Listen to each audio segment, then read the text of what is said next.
Muito bem, nós estamos aqui mais uma vez para o nosso estudo no livro de Daniel.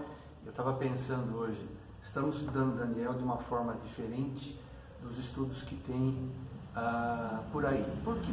Porque a gente está seguindo uma ordem dada pelo Espírito Santo. Deus tem mostrado coisas para a gente no livro de Daniel. Não estamos seguindo assim à risca, capítulo por capítulo, versículo por versículo, mas estamos fazendo algumas observações. Isso torna o capítulo 11, principalmente, de Daniel, que nós vamos entrar agora, muito interessante. Eu não sei se você já se perguntou o que aconteceu naqueles 400 anos de silêncio profético, desde a última profecia de Malaquias até o início do Evangelho de Mateus. 400 anos Deus ficou em silêncio. Existem muitas literaturas que falam sobre o que aconteceu nesses 400 anos. Haja visto que existe dois livros na Bíblia Católica, 1ª e 2ª Macabeus, que não são considerados inspirados por Deus, tanto é que os judeus não têm esses dois livros no seu cânon, e os protestantes também não. Mas 1ª e 2ª Macabeus são livros históricos que contam o que aconteceu nesses 400 anos, mas nós não precisamos deles, porque o capítulo 11 do profeta Daniel diz o que aconteceu nesse período e vai ser muito interessante. Você está curioso? Eu também. Vamos lá?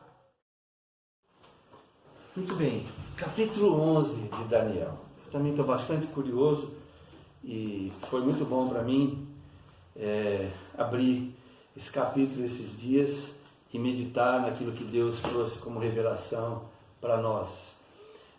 O livro de Daniel, gente, possui 6 histórias e 4 visões, né?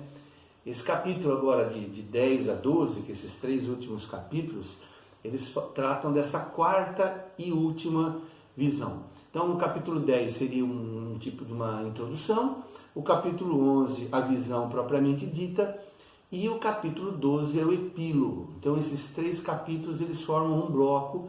Nós já vimos o 10, vamos entrar agora no 11. E essa visão, contida no capítulo 11, diz respeito a reinos que estão em conflito e se sucedem um ao outro, né, até o surgimento de Antíoco IV, Antíoco Epifânio, que nós vamos conhecê-lo melhor. Então, os reis do norte e reis do sul, que nós lemos nesse capítulo 11, aliás, eu convido você a fazer essa leitura, viu? Leia depois o capítulo inteiro, eu acho que vai ajudar você a entender muita coisa aqui. Então, esses reis do norte e reis do sul que lemos aqui nesse capítulo, eles estão contidos nessa imagem que está aparecendo aí para você. Então, alguns comentaristas dizem que é o conflito das eras, né? A descrição detalhada desses eventos que ocorreram anos seguintes após a morte de Alexandre o Grande tem levado críticos a especular uma data, a possibilidade de uma data posterior, porque o cumprimento da profecia de Daniel é tão detalhada, é tão precisa e se cumpre de forma tão literal que muitos já gastaram anos das suas vidas tentando provar que quem escreveu o livro de Daniel primeiro tinha o conhecimento dessas guerras e depois escreveu o livro. Veja só como o ser humano é.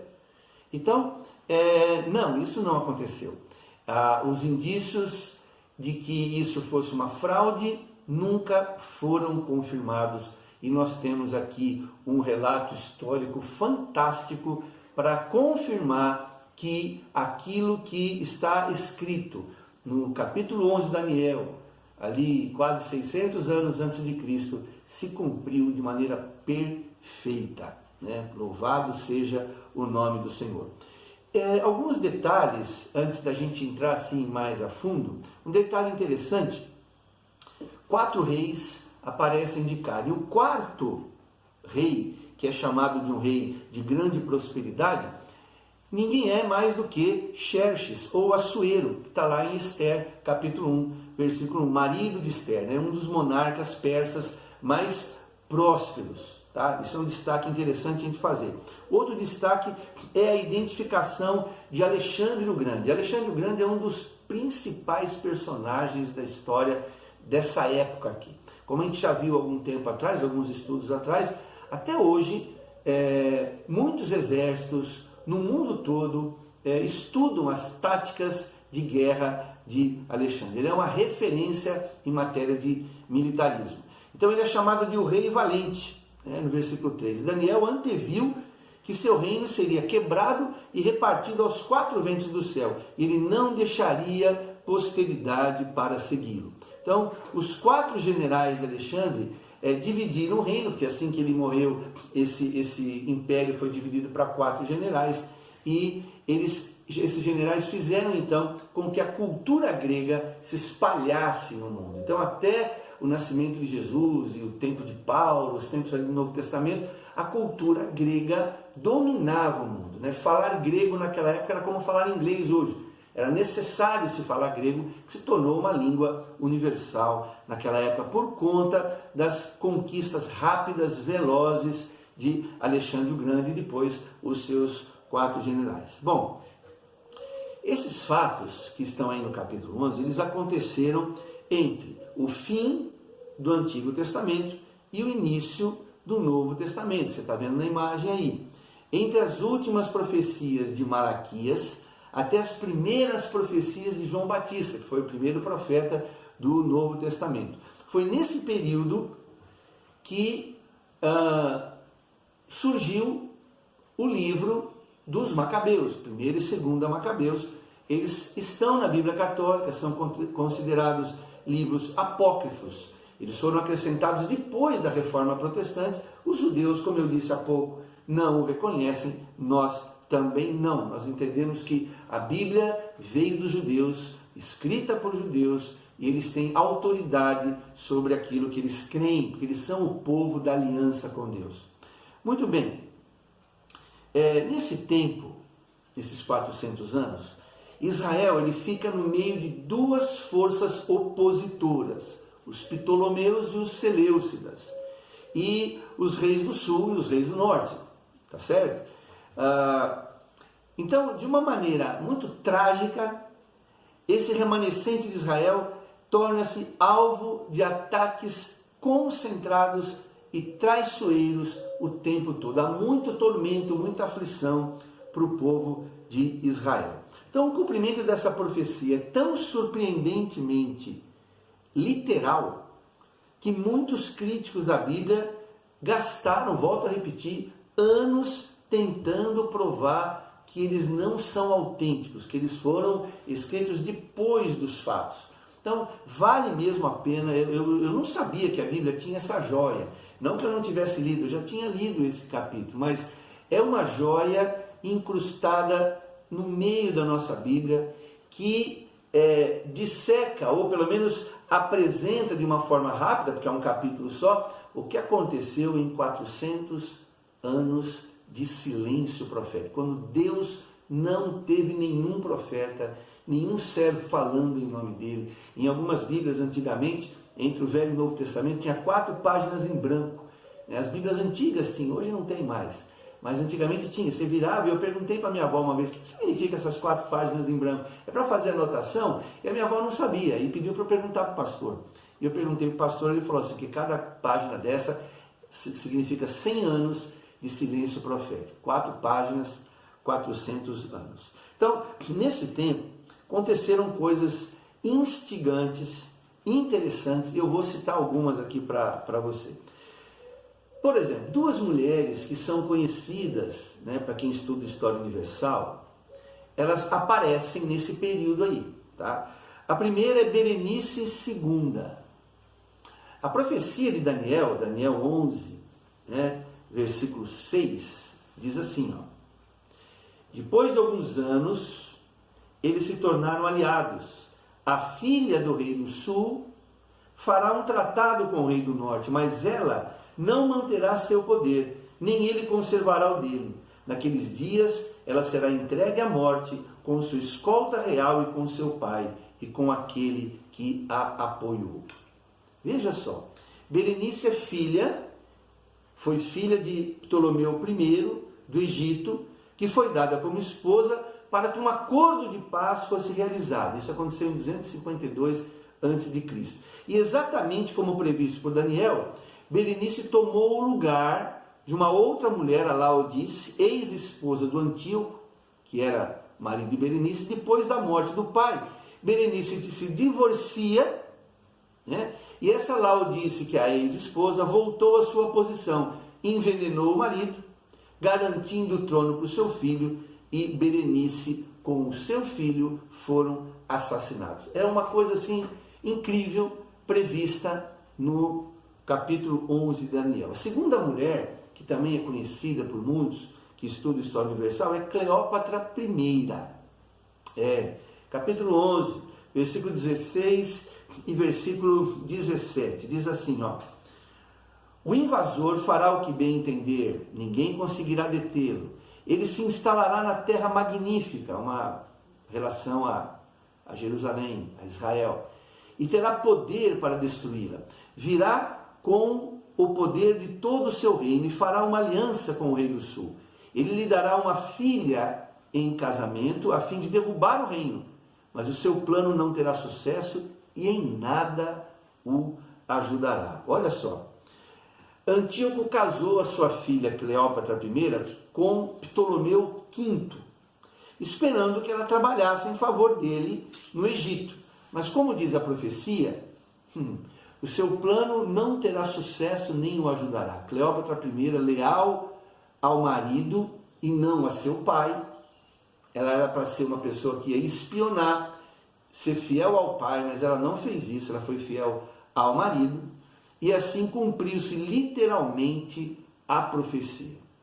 Então veja bem, por que mencionar essas mulheres aqui? Por que eu estou perdendo tempo em citar esse? Primeiro porque eles estavam ali fazendo acordos. Os acordos antigamente eram através de casamentos, para que houvesse um tempo de paz, para que houvesse uma trégua. Então um reino entregava sua filha em casamento para o príncipe do outro reino, e as coisas aconteciam mais ou menos assim.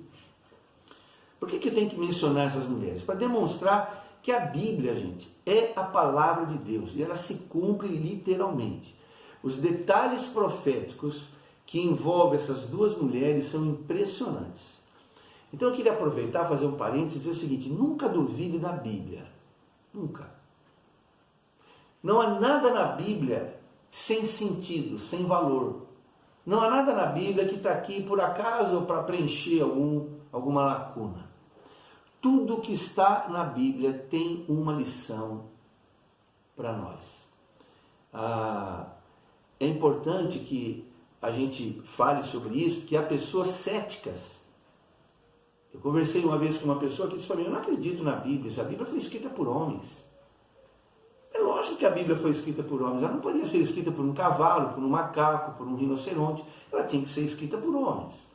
Mas a Bíblia mesma diz que não foram homens comuns. Você viu o quanto nós falamos aqui sobre a vida de intimidade com Deus que Daniel possuía, a ponto de ter encontrado anjos e falado com o próprio Cristo pré-encarnado, ter perdido as suas forças, ter caído no chão e ser chamado pelo anjo de homem muito amado. Não era qualquer um.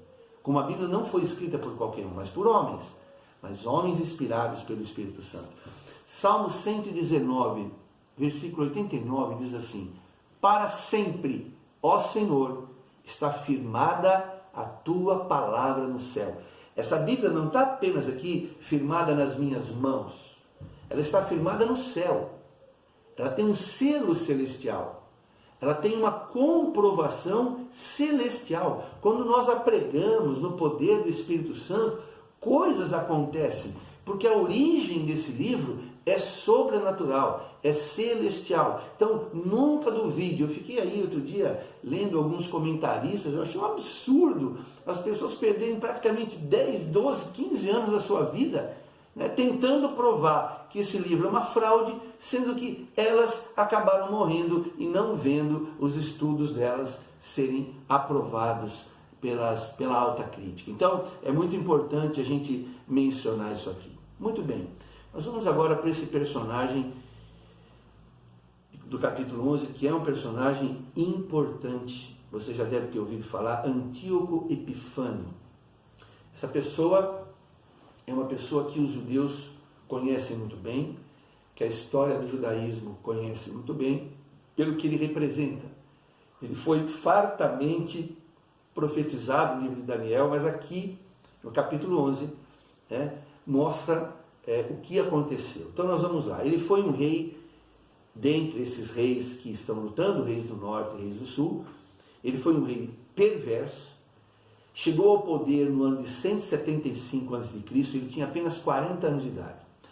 A etimologia do nome Antíoco Epifânio, epi significa sobre, acima de, e tem sido traduzido como adversário, e faino significa mostrar, revelar. Há quem traduz o seu nome como Deus manifesto, bem característico ao estilo arrogante que ele possuía.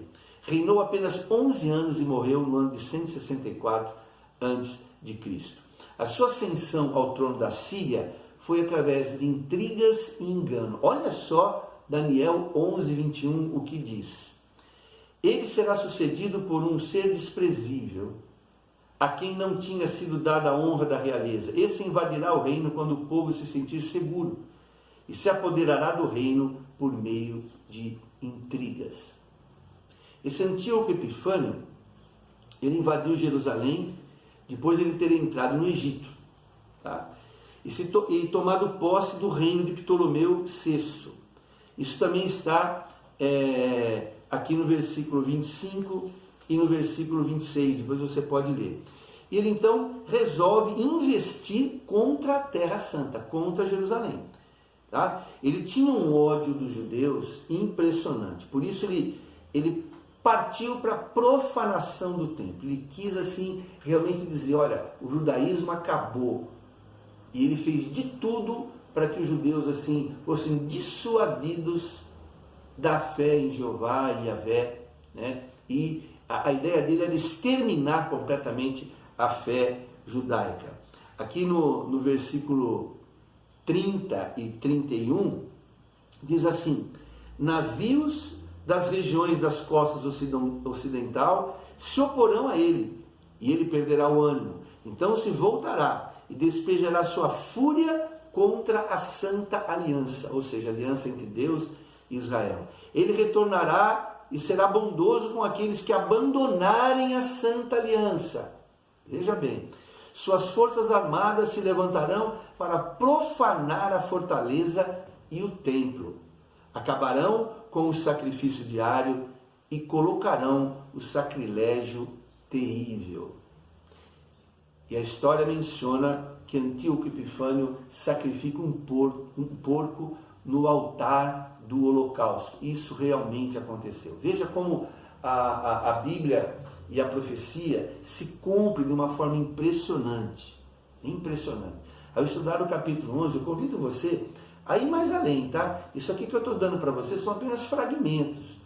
Se você tiver uma Bíblia de estudo, se você tiver tempo, alguns agora nesse período de afastamento social, talvez encontre um tempinho para estudar, pega a sua Bíblia de estudo, pega um livro de história universal, dá uma comparada e você vai ver como a palavra de Deus é maravilhosa, quando ela cita profecias que estão inseridas nesses 400 anos proféticos e está tudo lá conforme Deus predisse.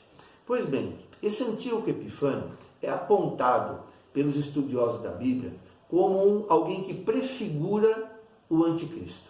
Alguém que, por meio da sua conduta, o seu ódio aos judeus, o anseio de ser grande, de ser como Deus, o anseio de se colocar sobre todos os deuses e requerer adoração, ele é apontado como um dos principais tipos do anticristo. Então a maioria dos intérpretes bíblicos não tem dúvidas com respeito a isso. O versículo 36, deixa eu ver onde é que está, 36 ao 39, onde é que está? Aqui, ó, o rei arrogante. Vamos ver aqui, ao invés de eu ler tudo, eu vou ler apenas aqui o 36. Ó. O rei fará o que bem entender, ele se exaltará e se engrandecerá acima de todos os deuses e dirá coisas jamais ouvidas contra o Deus dos deuses. E olha que muito tempo depois, séculos depois, Paulo escrevendo aos Tessalonicenses, capítulo 2, segunda carta, capítulo 2, versículo 3 e 4, ele diz assim: não deixe que ninguém os engane de modo algum. Antes daquele dia virá a apostasia, e então será revelado o homem do pecado, o filho da perdição. Veja bem, este se opõe e se exalta acima de tudo que se chama Deus ou é objeto de adoração, a ponto de se assentar no santuário de Deus, proclamando que Ele mesmo é Deus. O anticristo foi muito bem representado por esse personagem da história, Antíoco Epifânio. Apocalipse também no capítulo 13, versículos 5 e 6 diz assim: a besta, ou para a besta, foi dada uma boca para falar palavras arrogantes e blasfêmias. E lhe foi dada autoridade para agir durante 42 meses. Ela abriu a boca para profanar ou blasfemar contra Deus, amaldiçoar o seu nome, o seu tabernáculo e os que habitam no céu. Esse ódio contra Deus, o povo judeu, o povo da aliança, ele sempre foi característico daqueles cujo coração estavam cheios de si próprios e, portanto, muitas vezes cheios de Satanás. Todo orgulho, toda vaidade, toda arrogância, toda prepotência torna uma pessoa abominável aos olhos de Deus. A Bíblia diz: Deus resiste ao soberbo, mas ao humilde Ele concede a sua graça. Pois bem, aonde tudo isso nos leva? Os 400 anos de silêncio profético, irmãos, foi bastante tumultuado para Israel. Apesar de nada haver sido registrado na Bíblia durante esse período, Daniel ele cobre os acontecimentos desse período com as revelações contidas no seu livro. Toda essa disputa por poder entre os reis do norte e os reis do sul aconteceu tendo Israel no meio do caminho. Então as guerras dos reis do sul contra o rei do norte, geograficamente, foi feito um sanduíche, Israel no meio e esses reis em conflito. Foi um tempo de muito tormento, muita provação, apontada como a grande tribulação do Antigo Testamento, para o povo judeu. Isso nos faz entender melhor a profecia que apontava a vinda de Jesus. Jesus ele chega logo após esse período que nós estamos narrando aqui. Reis do norte, reis do sul, Israel no meio, grande conflito, grande sofrimento, grande dor. Com esse pano de fundo, eu chamo você para ler comigo aquele texto lindo que a gente lê no Natal. Agora veja como esse texto faz sentido quando nós entendemos o que aconteceu logo antes do nascimento de Jesus. Diz assim, Isaías 9, 2 a 6. O povo que caminhava em trevas viu uma grande luz. Sobre os que viviam na terra da sombra da morte, raiou uma luz. Você está percebendo? 400 anos de sofrimento em Israel. Reis se degladiando, Israel no meio, padecendo toda aquela confusão. Versículo 4. Pois tu destruíste o jugo que os oprimia, a canga que estava sobre os seus ombros, a vara de castigo do seu opressor, como no dia da derrota de Midian.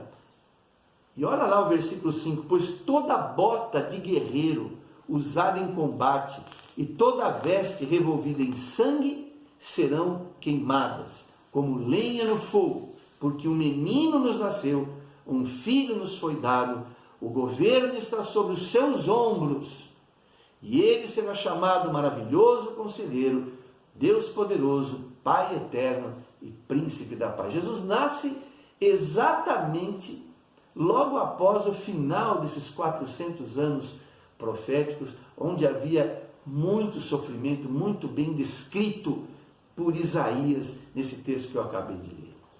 Então, quando a gente fala em Natal e nascimento de Jesus, o pano de fundo foi o pior possível. E os judeus estavam esperando um Messias que pusesse fim àquele sofrimento, que acabasse com aquela situação. Mas Jesus não veio para ser um líder político. Jesus não veio para libertar politicamente Israel, mas veio ser o Messias salvador de suas almas. Por isso que até hoje os judeus esperam a chegada do Messias. E para eles, ainda eles têm em mente esse Messias que vai reinar no sentido político, no sentido social, sendo que Jesus veio para salvar os pecadores, dos quais Paulo bem disse, eu sou o principal. Então veja como a vinda do Messias anunciada com esse pano de fundo faz todo sentido, né? Nisso é necessário que surja um homem como João Batista, né? João Batista então prepara a vinda e a chegada de Jesus. Nós agradecemos muito a Deus por termos esse livro nas mãos. Anuncie a palavra de Deus. Mesmo que as pessoas achem que você seja uma pessoa alienada, imagina, você é religioso, né? Que isso? O mundo está em constante transformação, estamos na era tecnológica, estamos aí no século XXI, você está com esse negócio de Bíblia. Esse negócio de Bíblia, meus irmãos, isso aqui destrincha 100% todos os dilemas da humanidade. Cristo veio como cumprimento profético literal. Os demais acontecimentos do fim terão o mesmo cumprimento. E Deus deixou essas profecias para nós para quê? Para que a gente possa conhecer o que vai acontecer nos últimos dias. E o capítulo 12 de Daniel, eu acho que você também já deve estar bem curioso. Nós estaremos começando aí talvez a semana que vem. Possamos conhecer o que acontecerá nos dias finais, possamos nos preparar para esse tempo do fim. E nos dá ânimo e força para anunciar a palavra de Deus, pregar a palavra de Deus. Você conhece algum livro que seja como a Bíblia? Você conhece algum livro que possa se equiparar com o que Deus deixou registrado aqui? Você pode me dizer alguma coisa que faça paralelo, que faça eco com as maravilhas reveladas nesse livro? E por último, que nós possamos nos alegrar em nosso Deus, pois Ele nos achou dignos de conhecermos e sabermos essas coisas. Então, eu dei assim uma rápida pincelada, você viu aí algumas imagens, depois você pode voltar o play do seu equipamento e se deter, né, dar uma pausa e se deter melhor ali nas datas dos conflitos dos reis. Eu preferi passar rapidamente para a gente não ter um tempo de muita demora. E eu queria orar por você, para que Deus, por meio desse estudo, possa despertar em você o anseio de ser um propagador do Evangelho. Quando eu terminar, compartilhe esse vídeo, passe para os seus amigos, vamos todos anunciar Jesus Cristo, o nosso Redentor. Ele já veio, foi profetizado e ele virá, está para vir, está chegando, nós o aguardamos, essa é a nossa linda e grande esperança. Oremos ao Senhor. Obrigado, Deus, por essa hora preciosa. Esse vídeo, Pai, está sendo disponibilizado por Tua graça, pelo Teu poder. Nós não temos, Pai, nenhum desejo, nenhuma ambição que não seja o anúncio da verdade tal qual ela está aqui na Tua palavra. Que essa pessoa, esse querido, essa querida, esse casal, esse jovem, esse senhor, essa senhora, todos que estão agora assistindo esse vídeo, possam estar se regozijando comigo e se alegrando, porque céus e terras poderão passar, mas a Tua palavra jamais passará. Muito obrigado por mais esse encontro precioso. Te louvamos em nome de Jesus. Amém. E estaremos juntos, se Deus nos permitir, numa próxima oportunidade.